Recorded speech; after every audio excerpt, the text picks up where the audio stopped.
Guys, panoorin natin ang simpleng paghagis ng mamang ito ng kanyang dala sa isang lawa.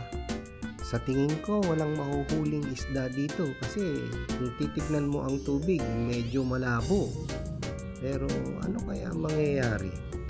Panoorin po natin hanggang matapos ang video clip na ito.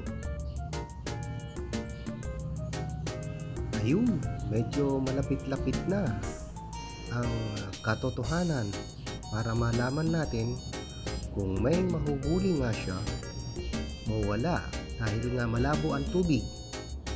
Pero eto na po mga kababayan, mga kaibigan, eto na, malapit na, may gumagalaw. Ano kaya yung mga yon? Wow, napakaraming isda ang nahuli ng mamang ito. Sinong mag-aakala na meron palang mahuhuli sa lawa kahit malabo ang tubig?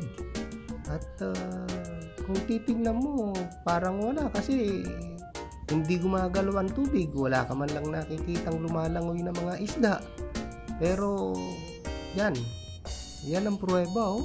Ang dami niyang nahuli. Napaka-blessed naman itong mama na ito sa kanyang pagdadala sa lawa na yan. Ang maganda nito, binigyan niya ng mga isda ang mga kapwa niyang mangingisda sa tabi ng ilog na ito o lawa na ito. Tunay ngang mabait ang mangingisda na ito.